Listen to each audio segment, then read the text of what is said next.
चला आज आपण इयत्ता तिसरीचा हा महत्त्वाचा घटक घेतोय माझे आरोग्यदायी व सुरक्षित जीवन यातील पंच ज्ञानेंद्रिय हा घटक आज आपण घेणार आहोत। बघा पंच पंच म्हणजे काय? पाच। पंच म्हणजे काय? पाच। पाच ज्ञानेंद्रियांची ओळख मी तुम्हाला करून देणार आहे। बघा मी एक तुम्हाला चित्र दाखवते। हे आपल्याला पुस्तकात दिलेल्या चित्र आहे। बघा बरं हे पहिलं चित्र आहे आणि या चित्रामध्ये कोण आहे? एक तुमच्यासाठी छान मुलगी आहे। ही मुलगी काय करते? हेडफोन लावलाय, बरोबर आहे? आणि तिने काय केलेलं? गाणे ऐकायला सुरुवात केलेली आहे। आता तिने हेडफोन लावल्यानंतर ती कोणत्या कोणत्या अवयवांचा वापर करते सांगा पटकन। कान। Very good. आता 2 नंबरचं चित्र बघा। या चित्रामध्ये मुलगी काय करते? काय करते? वाचते। काय वाचते ती? पुस्तक वाचते। मग पुस्तक वाचताना ती कोणत्या इंद्रियांचा वापर करते? इंद्रिय म्हणजे अवयव। अवयवांचा वापर करते डोळ्यांचा। चला पुढचं बघा चित्र। या चित्रामध्ये मुलानं काय हातात घेतलंय? Very good. काय हातात? गुलाबाचं फूल आहे। वास घेतोय तो। कोणत्या इंद्रियाचा वापर झालेला आहे? नाकाचा पण वापर झालाय आणि हाताचा पण उपयोग केलेला आहे धरण्यासाठी। चला पुढचं चित्र बघा। काय चित्र? खातोय तो मुलगा आणि काय दाखवलंय त्यांनी? जीभ दाखवली का? खाण्यासाठी चवीसाठी जीभ वापरली जाते। आणि चला पुढचं चित्र बघा। कुठला अवयव वापरला या चित्रामध्ये? बर्फ पकडला आणि थरथर थरथर कापतोय, बरोबर आहे का? म्हणजे आपल्याला हे जे 5 इंद्रिय दिलेत ही इंद्रिय आपल्याला ज्ञान देणार आहेत म्हणून त्याला म्हणायचं ज्ञानेंद्रिय। काय म्हणायचंय? ज्ञानेंद्रिय। आता ही 5 इंद्रिय कोणती आहेत? पहिलं आपण इंद्रिय घेणार आहोत ते म्हणजे डोळे। काय? डोळे। बघा डोळ्यामुळे आपल्याला दिसतं आणि दिसल्यामुळे कळतं की आपल्या आसपास काय आहे, कोण आहे। एखादा प्रसंग आपल्याला कळतो, घटना कळते किंवा ती वस्तू काय आहे ती कळते, त्याचा रंग कळतो फक्त कशामुळं? डोळ्यामुळे।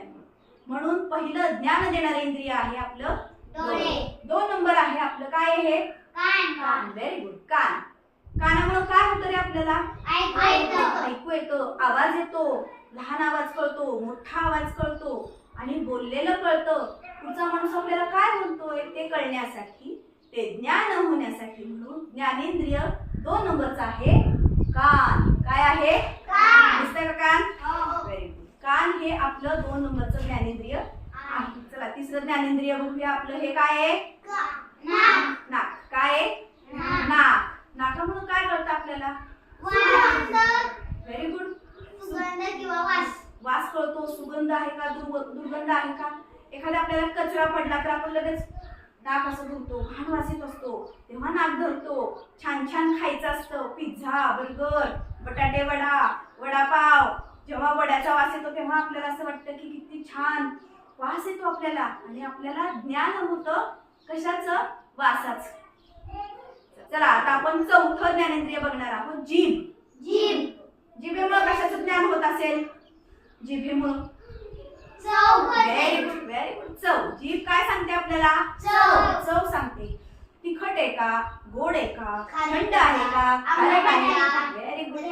हे सगळं आपल्याला जिभेमुळे कळतं। जिभेमुळे चवीचे ज्ञान होते म्हणून जीभ ही फार महत्वाची आहे। चला पुढचं आता पंच ज्ञानेंद्रिय शेवटचं 5 नंबरचं ज्ञानेंद्रिय आहे आपलं काय? हे त्वचा। एखादी वस्तू किंवा एखादी वस्तू आपण जेव्हा हातात घेतो तेव्हा ती मऊ आहे का? गरम आहे का? गार आहे का? खरबरीत आहे का? हे आपल्याला पूर्ण शरीरावर जी त्वचा असते ती त्वचा ज्ञान करून देते। त्वचेमुळे संपूर्ण शरीरावरती ही जी त्वचा आहे ही त्वचा गप ना अनन्या प्लीज। संपूर्ण शरीरावरती आपल्या त्वचा असते आणि त्वचेमुळे आपल्याला सभोवतालचं वातावरण थंड आहे का? गरम आहे का? मऊ आहे का? हे सगळं जे आहे ते आपल्याला स्पर्शाचं ज्ञान त्वचेमुळे होतं। ही 5 ज्ञानेंद्रिय आज आपण पाहिलेली आहे। पहिलं कोणतं बघितलं आपण? डोळे घेऊया। 2 नंबरला कुठं? कान, नाक, जीभ, त्वचा. ही 5 काय आहे? ज्ञान देणारी इंद्रिय म्हणजे ज्ञानेंद्रिय. कळली सगळ्यांना? लक्षात येणार? Very good.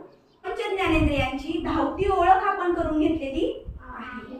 आजसाठी असं शैक्षणिक साहित्यही केलेलं आहे. हे साहित्य पण आता आपण पाहणार आहोत. पाहूया? चला.